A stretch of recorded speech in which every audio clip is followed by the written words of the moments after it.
Yes, so I will give a presentation for the next half an hour, and with me are also other people from the master. So I'll very quickly introduce myself. So I'm Sanne Abon. I'm an associate professor in bioinformatics at the Free University of Amsterdam, or the VU, and I'm also a program director of the master. Martin Postma is here with me to represent the the systems biology track. Martin, do you want to introduce yourself? Well, yeah, I'm an assistant professor at the UvA, and I work at the Life Science Institute, and I'm basically track coordinator of the systems biology part of the master. And so this is also a master that is really jointly given by the UVA and the VU. So this is a joint degree, as that's called, and that means really you will see teachers from both sides. So we also have two second-year students from our master. So Lucia, do you quickly want to introduce yourself? Yeah, sure. So hi, I'm Lucia. I'm a second-year student, and well, right now I'm doing my internship in NPI, and yeah, that's it. And Lara, also a second-year student, do you want to introduce yourself? Yes, so hi everyone, I'm Lara. I'm also a second year student, and like Lucia, I'm doing my first internship. All right, and feel free to ask questions during the Q&A. And I think Lara, Lucia, and Martin will have an eye on the Q&A to see if anything comes in, and will also interrupt me if they think it's important enough to actually explain it while we're going on. Okay. So the master, so as I mentioned, it's a joint degree. So it's both the VU University of Amsterdam and the University of Amsterdam that are making this program. All right, so let's go quickly through the structure. So this is a master with two specializations, bioinformatics and systems biology. That's the title of the master, kind of says it, but you can really choose to do either the bioinformatics specialization or the systems biology specialization, or both. So we've actually set up the program in such a way that you don't have to choose. So officially you do apply for one of the two tracks, but in reality you don't actually have to choose your tracks till much later in the year. So you can actually see which of the two specializations you like best, and then when you go on, you can actually try and see what you like, and also maybe what you find most easy or most enjoyable during your studies.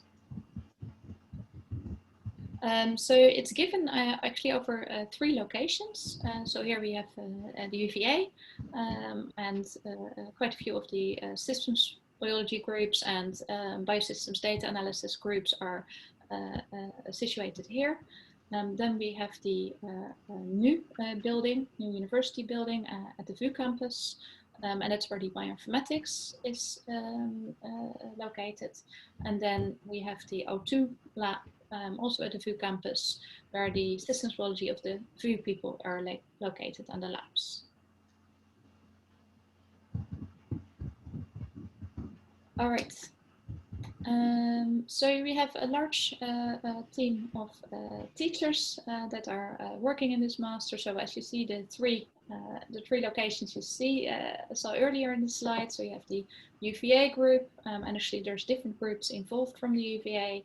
We have the systems biology group, and we have the bioinformatics group that's growing as is actually the biggest track currently in the master. Right. So first I want to give you a very brief introduction what bioinformatics and systems biology actually is. And we'll start with bioinformatics, and then Martin will, after the first slides, will take over and explain briefly what systems biology is.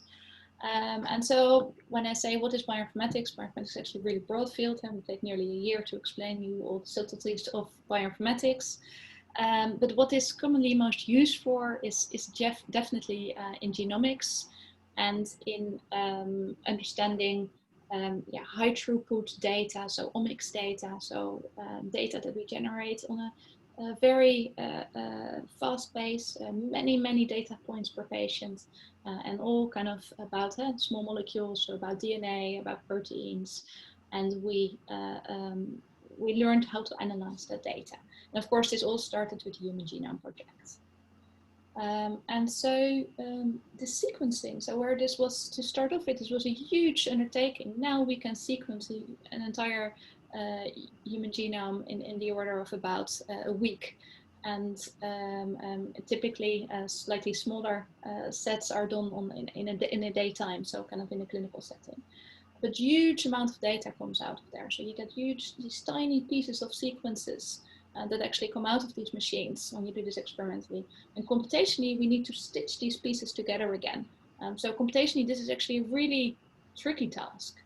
And then from this, we want to actually infer kind of which patients, for example, are likely to get ill and which patients are not likely to get ill. So for example, you may sequence the tumor sample and you may want to see which mutations are in the tumor sample with respect to the normal DNA, and see which changes have happened and which treatments are most likely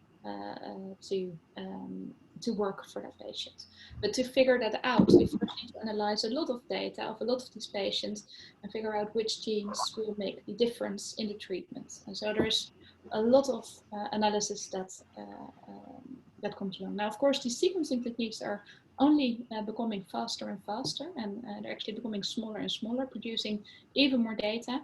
And it's actually now the computational analysis that is the bottleneck. So there's one thing misleading in this picture. It's really this small. The misleading part is actually the laptop, because the analysis of this data, so this is single molecule sequencing, you can't actually compute this on the laptop anymore. So you actually need to go into a cloud server to enable to do the real-time analysis of this data. But the machinery below is really getting much smaller and also much more portable. All right, so what is the aim of bioinformatics? Typically to kind of generate new knowledge, and also maybe make predictions about patients, but can also of course be in a very different setting. So maybe in an agricultural setting or just generally about biology. And the idea is we take a lot of the high throughput data, but also some existing knowledge. So we know, for example, how some proteins interact, or we know the sequences and how they evolve and which kind of mutations have occurred before. So taking all that kind of prior knowledge into account together with the observations from the experiments, we make models and we start making predictions for new patients. All right, so here Martin will take over for systems biology part. Yeah, so the other part is systems biology. So this is kind of a nice analogy of a radio. So if your radio is broken, you could kind of compare that with a disease. Somebody gets a disease. So how could you fix that? How could you make someone better? So if you open up the radio, then you see a very complex system with all kinds of different components. And if you look a bit closer even, and then you see that they are connected and so on. So can you move on?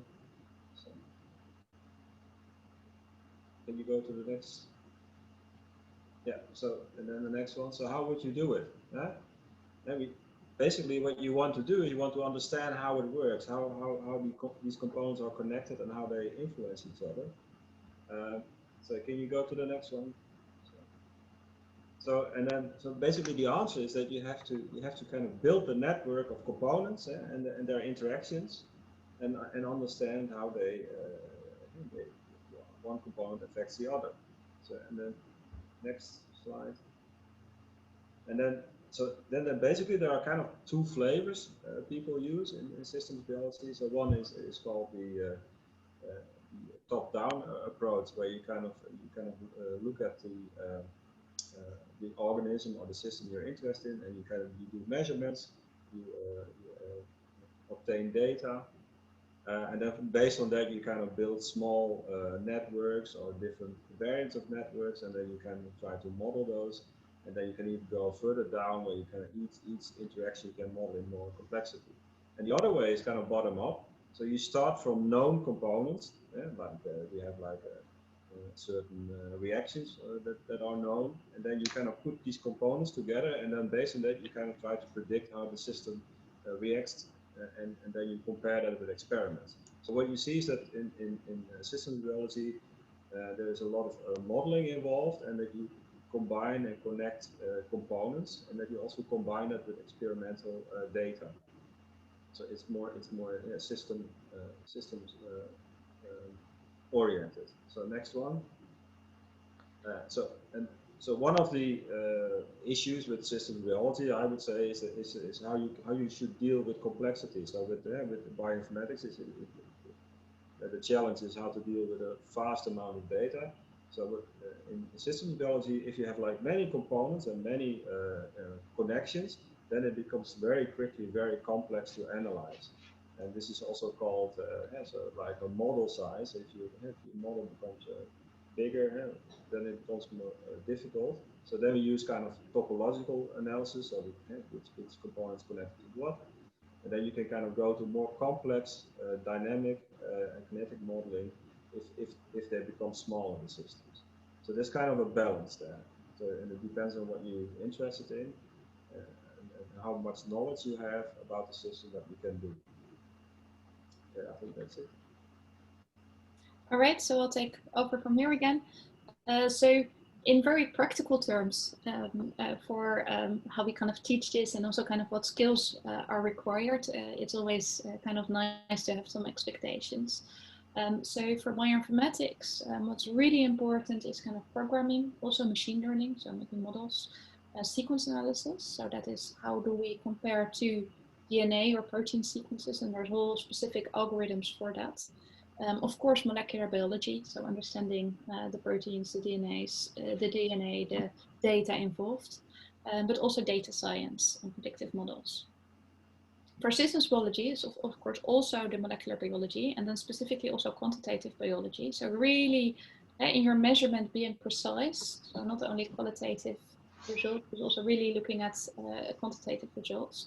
And that allows you to go through with the modeling, and that means we actually also in the course will make a lot of mathematical models, and also really focus on experimental design. So if you say it really shortcut, you could say bioinformatics is kind of programming or computer science with molecular biology, and systems biology is mathematical modeling with molecular biology. But of course, it's much more than that. But these are the skills you will roughly need for the two different tracks. But of course, for bioinformatics, you will also need some mathematics. And of course, for systems biology, you will also need to be able to do some data analysis and some small amount of programming as well. Okay, so who are our students? So our students are quite diverse. And when we look at our students, you see that students don't come from a single background, but from a really large range of backgrounds. So that ranges from biology and biomedicine and life sciences on the one hand, and typically I think almost half of our students come from these disciplines. And then we have the more kind of exact sciences, computer science, mathematics. It's not complete, so that should also include physics, chemistry, and so artificial intelligence.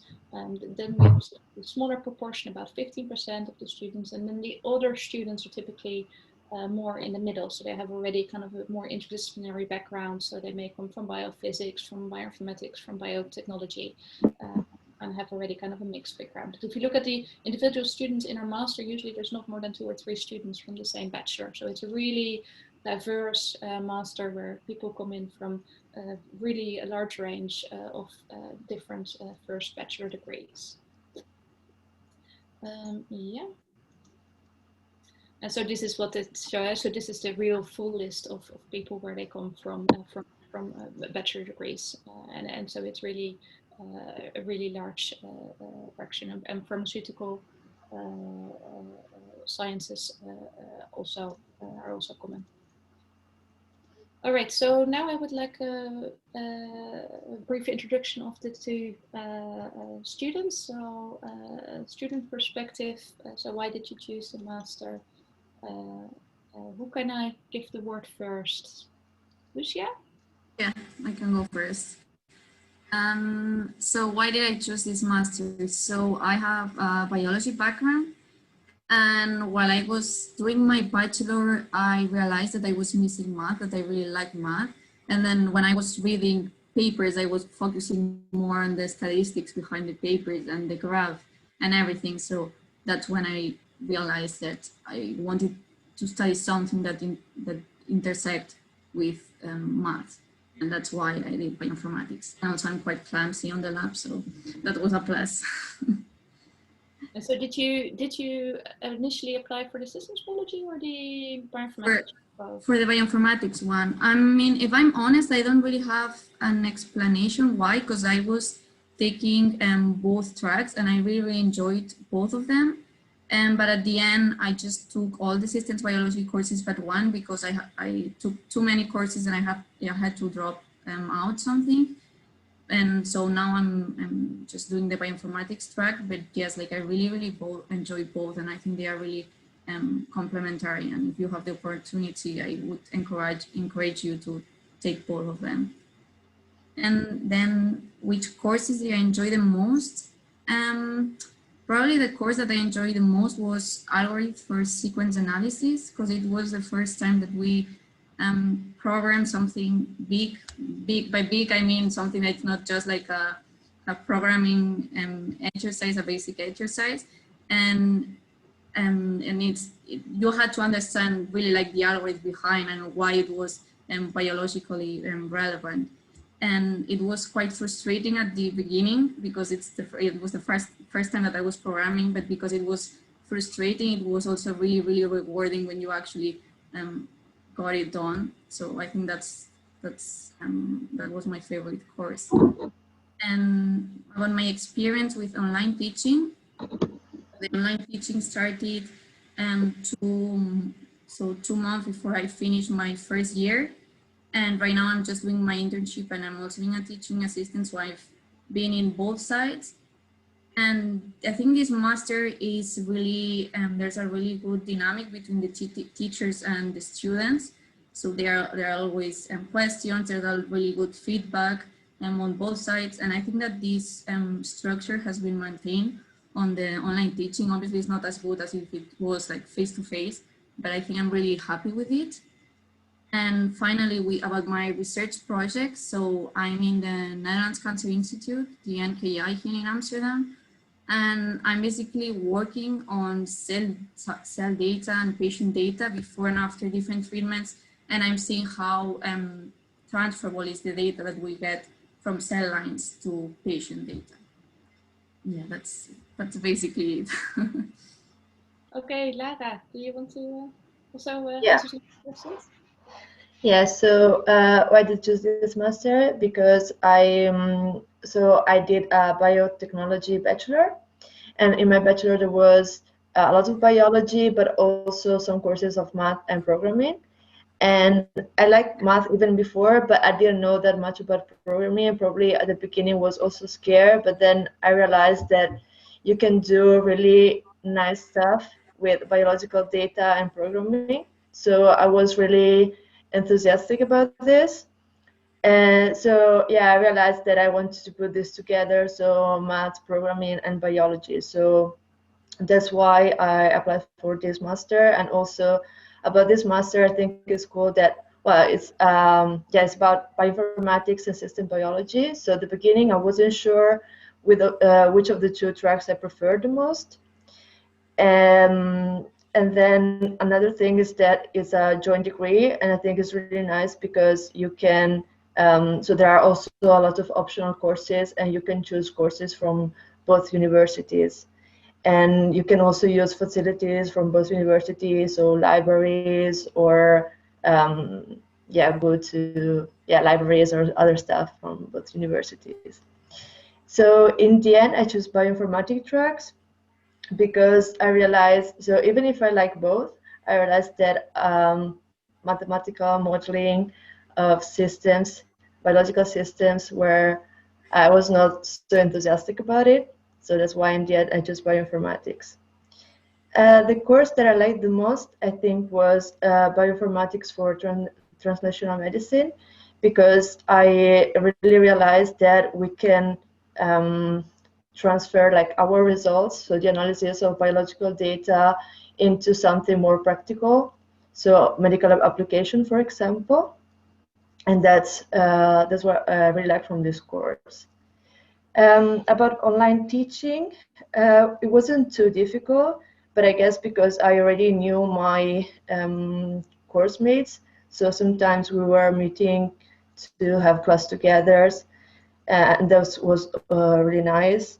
And also the lectures were recorded, so in the end it wasn't too difficult to follow the lectures. And as Lucia said, there's also like teachers are really caring about the fact that students can easily follow the courses. So I think it's well organized, the online teaching right now. Research project. So right now I'm doing my first internship. I'm also working at the Netherlands Cancer Institute in Amsterdam with the computational biology lab. And I'm working on tissue slides of ductal carcinoma in situ, so looking at the distribution of immune cells around the duct, and link this with also with the gene expression analysis of of the patients. All right, thank you. Yeah, so I think students may have some specific questions for you later, hopefully also in the Q&A. I just want to say, of course, I hope that by next year, and I do expect by next year, September, we will not be teaching online anymore, and most of it should be going in class again. But nevertheless, I think for most of you, we're probably also currently teaching online. I did want to quickly ask this question to see how you feel about it. All right, so now I want to explain a bit how the program is structured during the year. So as Lucia and Lara both mentioned, there's 2 tracks, bioinformatics and systems biology, and you can actually take them together for a very long time, or even all the way up till the end. Taking both tracks and also finishing with 2 tracks is a little bit more difficult, so you will actually also get 2 specializations then on your final diploma if you do finish them both. So if you wanted a little bit of a challenge, that's also a thing to do. Okay, so this is the full program, and I'm now not going to go, I'm going to go through details of this later, but roughly the first year are courses, so that's coursework, and the second year are 2 large research projects. Now we see different colors here. So in purple we have the compulsory courses, so that means that in the first 2 months, so that this will be September and October, you basically, your schedule is set for you, so nothing to choose yet. And then after this, you can choose whether you go into bioinformatics, which is the blue track, or green, the systems biology track. And then here there is constrained choice again, so you just have to do one of these 2 courses, but you can choose which one yourself. And so no, just exactly. So if we now look in a bit more detail, we have so an introduction effectively to both bioinformatics and systems biology, so that if you make a choice, you know kind of what you want to choose. Nevertheless, a lot of students will choose in the second period, and I think Lucia and Lara also did that, to take both courses here, so both do the bioinformatics track and the systems biology track to keep this going. As for the course content, this is really the course algorithms and sequence analysis, where you learn a lot about how exactly protein and DNA sequences can be aligned. And there's a lot of different algorithms, and you really go inside the machine there, kind of open it up, understand how it works, but also programming it up yourself. So most of you may have heard of BLAST. So effectively we open up BLAST and you have to program a part of that. And even some more advanced methods than BLAST, such as HMMs, will program there. Then structural bioinformatics is the course where we look at protein structure. So this is protein structure prediction, which is still an unsolved problem in science. We look at protein structure simulations, and we look at structure comparisons, how you can compare protein structures. And then bioinformatics for translational medicine is the course where there is actually a lot of guest speakers from all of around Amsterdam. Also, for example, people from the Netherlands Cancer Institute, where Lucia and Lara are now both doing their internships. And they will explain how bioinformatics is used in biomedicine, and also how it can be applied, and really how it's translated to things that help the patients. And then for the systems biology track, here we really have look at models. So this is really understanding how the modeling of biological systems work. Then systems biology in practice is a course to really look at the data generation. So how do you set up experiments in a very quantitative way so that they allow you to model afterwards? And the way this is given, that means that even people from an AI background or computer science background have the opportunities to get just a little bit of experience in the lab. So even if you did the bioinformatics track but have never stood in the lab before, we would strongly advise you to just take this as an optional course so that you get a bit of lab experience. And then here we have statistics with R, which basically gives you more solid ground into analyzing your data sets. And then here, and maybe I'll ask Martin to explain these two courses, because you'll be giving at least one of them. Yeah, so the first course is image processing and quantitative data analysis. So that will really focus on the processing of images, so the analysis of images. Then specifically, like from, well, not specifically, but a lot of these images come from microscopes, like cell imaging or slides of staining. So basically what we want to do is we want to extract quantitative information from these images. We can like track cells or particles, or we can do segmentation, all these kind of things. So and the other course is focusing on single cell biology. In this case, you will learn how to analyze data and obtain data from single cells. Could be bacteria, but also mammalian cell lines. So, and how, and like you can look at different proteins and where they are in the cell, and if they go up or down, these kind of things. All right. So I think so. That is the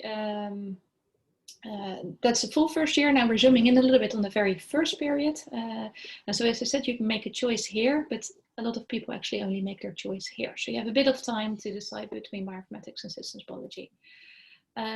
Then another important part is the very first 2 months. So there you get an introduction in bioinformatics and systems biology, but additionally to that, you actually take 2 courses. So you take 2 small conversion courses. They're about worth 2 weeks, but we spread them out over 8 weeks. And that could be in biology, programming, or mathematics. And you'll be assigned 2 of these. So for example, if you would have a computer science background, you probably take biology and mathematics. If you have a biology background, you will take programming and mathematics. And for example, if you have a mathematics background, you would typically take biology and programming. Yeah, and so it depends on your background. We actually do a test to see which courses you would need most. If you have a HBO bioinformatics background, typically you would do biology and programming. Biology and mathematics. Yes. Okay, then we also have a system, so we have a mentor system where we make a plan of attack for your study, so a personal education plan, and we were doing that around this time, so the students now in November will go and sit down with their mentors and will decide which courses to take in the rest of the year, also already thinking about what kind of internships they may want to take. So really trying to map out what you would like to do in your second year, and also maybe even for a job. So is it wise for you to go in a company? Would you like to have one internship in a company and one in academia, or maybe two internships in academia or in industry? Some for your minor internship, so you have a minor project. You're allowed to go a little bit broader. So some students actually choose to do a data science internship there because they also want to see what that is like. So yeah, you get a very broad advice there, and helping to fellow students, and your mentor will help there. And then there's also study advisor, and the study advisor will help with if you have any difficulties during your time in your studies. So for example, now a lot of students go there who have some kind of issues due to the online learning and corona situation.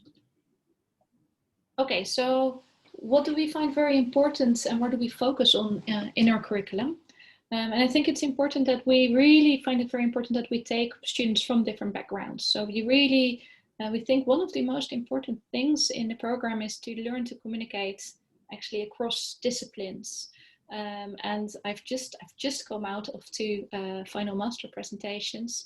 And time and time again, there I hear from the supervisors that they, and these are supervisors that are not of the UVA or the VU, so they're outside, but people are going there to an institute or a company, in this case was a company, and they really value that their students really try to understand their problems, so their biological problems, the problems they really have, and then know enough about methods, how to kind of link them together to really translate the research question they have into kind of a solution with models or with methods that can help them to answer these questions. So we really focus on this kind of translation.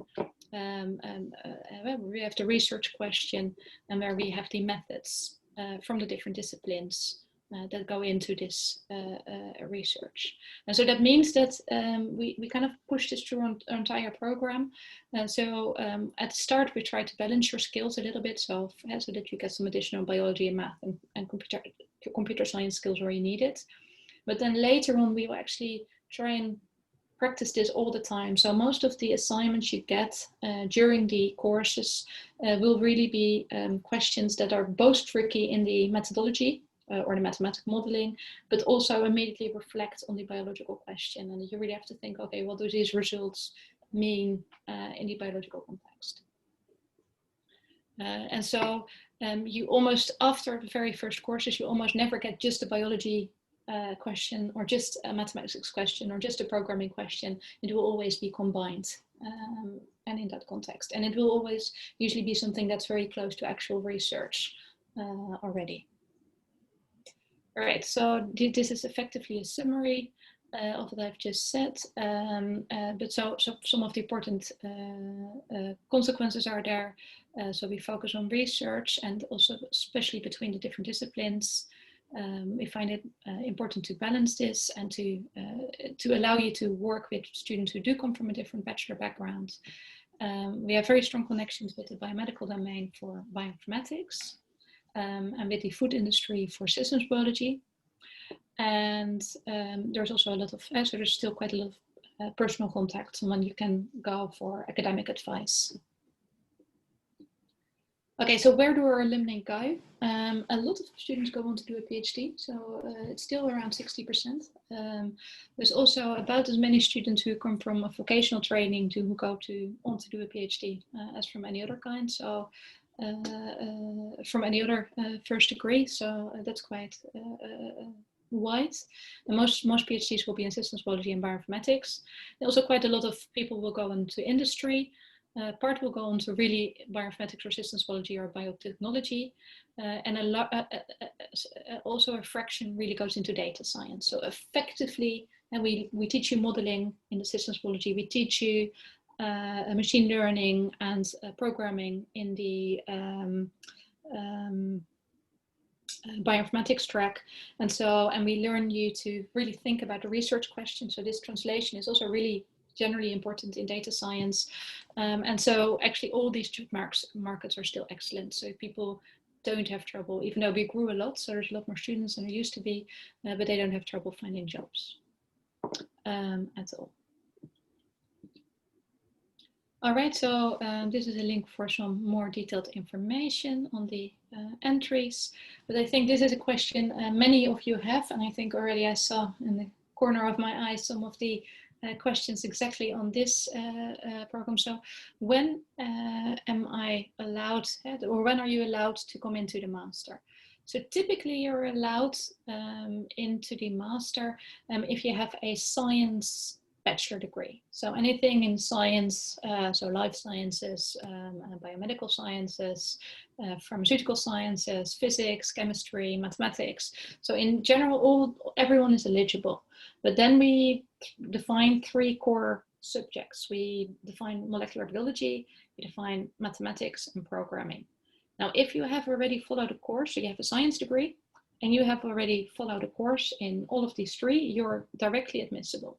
So you will definitely be accepted to the masters. Yeah, so we don't put any additional requirements. However, we do know a lot of you, so if you have a general biology degree, typically there's no calculus in there, and typically also there's no programming in there. So what we allow you to do is just to kind of catch up with that in the first 2 months of the master. But this is difficult to catch up that quickly in 2 months. So that is where we then say, okay, then we do need to see that you've found it easy to learn in your previous degree. So if you have one of those missing, so you don't have, so one of these key subjects you haven't done yet, you need to at least have a 6.5. And if you have 2 missing, then you need at least a 7.0 for your GPA, or 65% if you translate this to an international scale, or 70% for your GPA. And if you come from a Dutch vocational master, so that's more vocational education, then this is a little bit higher, so it should be a 7 and a 7.5. I don't know, Martin, you're also the admission committee. I don't know if you have to add anything here. No. Okay, good.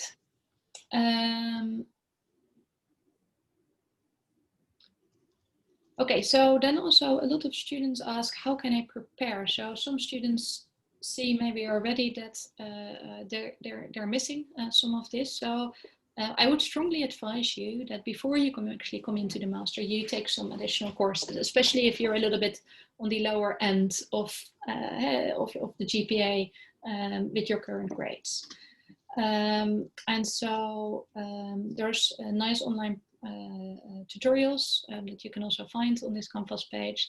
There's math classes and there is biology, so you can do this in the summer. Even better would be to just follow a Coursera course on calculus, on programming, or molecular biology.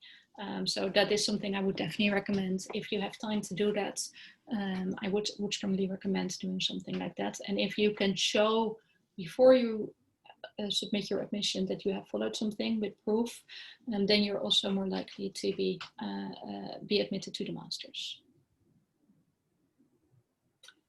Okay. Yeah, so that is, so I think now it's time for questions. I am not sure if we can also allow students to just speak up for questions. Roos, are you still there?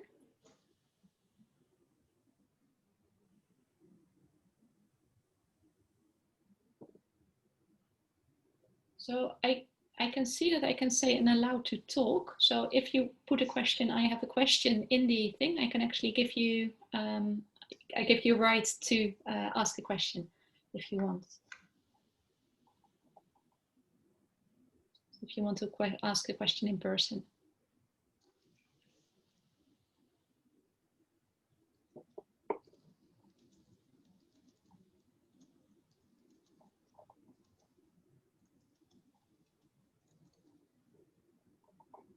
We can also go over some of the questions that have already been answered. Are there any ones that Lucia, Lara, Martin, that you think we should maybe go over? So some particular questions that are interesting for other students to get an answer to as well?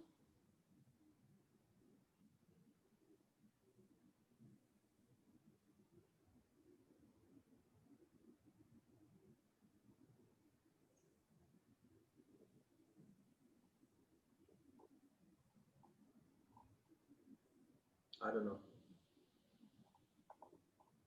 No?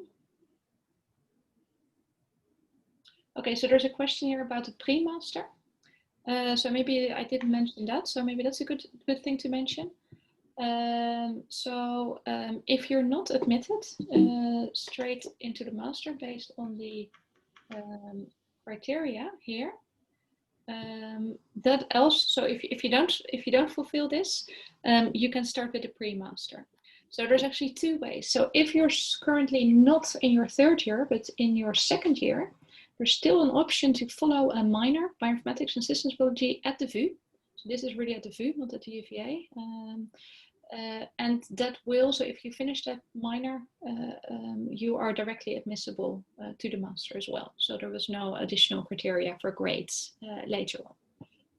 So, and then that minor allows you exactly, so it gives you an introductory course in bioinformatics, it gives you an introductory course in systems biology, and then additionally it will allow you to work on your maths, programming, and molecular biology, depending on your current background. So that's a nice way. The pre-master program is effectively the same program as the minor, but then you take it as a pre-master program, which means you will take 30 EC. Now there's also the possibility to take 1 or 2 courses, not in the first semester, but in the second semester. But I should warn that for the pre-master, the majority of the courses are in the first semester. And so that means that you are in the second semester, there is nothing for you planned. So you would have half a year of education, then half a year of nothing, and then you would start a master. Yeah, I think that is pre-master. Let's see if there's anything else. So are bachelors of pharmacy students eligible? Yes, definitely. A part-time job, that's also a good thing. So I think we would say that the master is about 36 to 38 hours of work a week. But depending on how many of these kind of background gaps you're missing, that may be more. So if you're missing these things, then in the first 2 months, I think it's more work than that, and it may even be up to 50 hours of work. Lucia and Lara, do you want to comment on that? How much work do you think the master is? Lara, you're still on mute. I don't know if you want to say something. Yeah. Yeah, that I was answering a question, so I didn't follow, but it's about the amount of hours of study. The amount of hours you're spending, yeah. So I didn't count the amounts of hours that I was studying, but I remember that I was studying, yeah, from Monday, well, the whole week, also in the weekend. But I think it's also important that you take some time off, and maybe like right now it's not really easy, since maybe like restaurants, bars are closed, but also, I don't know, meet with friends or also study with friends. It's a really nice thing to do. So I think it's also possible to study and work together. So at the moment, I'm also doing teacher assistant and doing my internship. So in the end, I think it's also possible. Yeah, so I think a small part-time job is possible. If it's much more than 1 day a week, I think it becomes really difficult. Would you, Lara and Lucia, I've not done a master's myself, but would you agree with that roughly? Yeah. Especially especially if you want to have some social life, which I guess you want. Yeah, more than 1 day a week, and plus the master is quite a lot. And also, of course, so some students that have larger jobs, they just take 3 years after them to finish the master. Now, that is actually quite possible with our program, except for a couple of courses. So if I go back to the scheme, you could actually decide to only do half of the courses in the first year and the second half of the courses, apart from a couple of the compulsory courses. So you would still have it heavy in September and October in the first year, and in period 3, and also in period 6. So there you would have nearly full-time work. But in the other periods, you could decide to work more, but then it would take you longer. So you may take 3 years to finish your master. And I also think that during the lecture is fine, so maybe you can work during the weekend, but when it comes to the exam, I think it's much more difficult because you have to prepare the exam in a few weeks. So then you will be really, really busy. And if you also have to work, yeah, it might be a bit of a problem in that period. All right, I think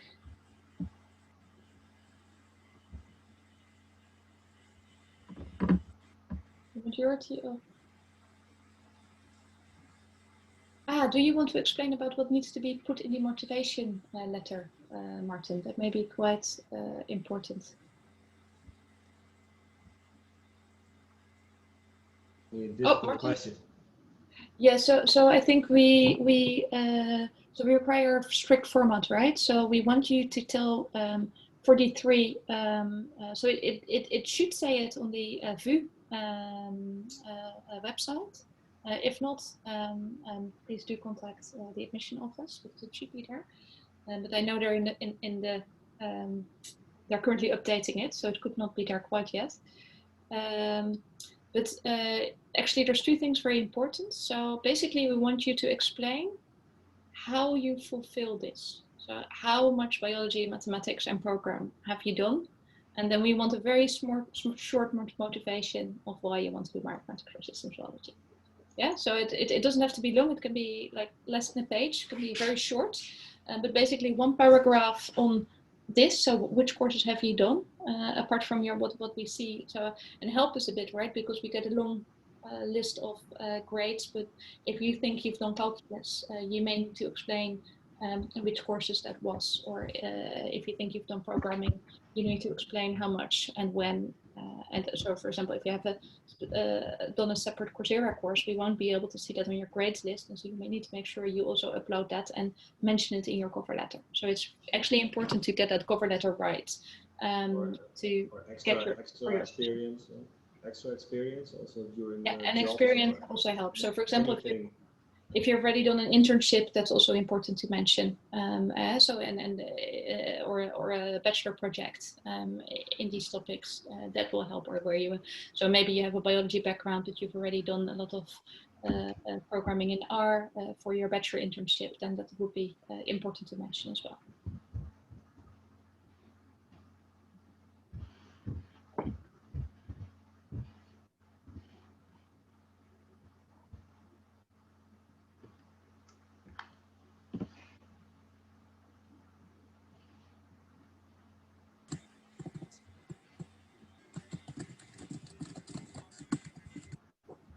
Oh, I would like some information about the possibilities of minor programs as well. Oh, when was that? 41.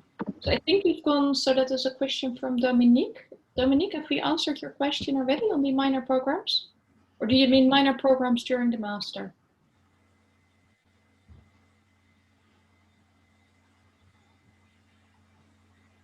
Okay, during the master. Yes, so we are changing currently the rules a little bit. So yes, so there is, for example, an educational minor at the VU, and at the UvA there's also a couple of minors, like the Tesla minor. Generally, you can follow this. If they're not longer than 30 EC, you can effectively do them instead of doing your minor research project. You may need to I need to calculate. Yes, I think that should be possible. If there's also a couple of minors that are actually more than 30 EC, then it may become difficult. So in total, you have 24 EC from your project and 3 EC from your optional courses in which you can do this these minors. So if it's a really large part, you may actually need it may take you longer than 2 years to finish. But if it's any program under 30 EC, typically you can do it.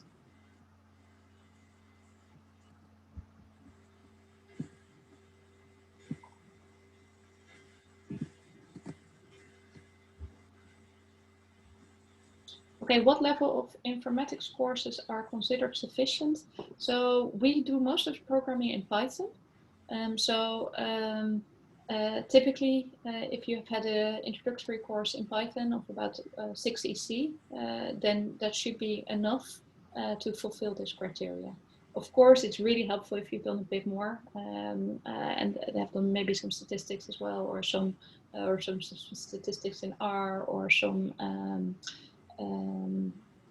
additional machine learning or something, but that's definitely not required. So if you have the choice to take these kind of courses, then that's nice, but if not, we don't require it. How many students are admitted to the pre-master? So we really started doing the pre-master last year, and I think we sent about 20 out of 100 students to the pre-master, but I think a lot of people, if they did not get through these selection criteria, they did not go to pre-master. In our pre-master and minor together at the moment, there's about 30 to 40 students. And in our first year, there is at the moment 70 students. So this the first year of our master.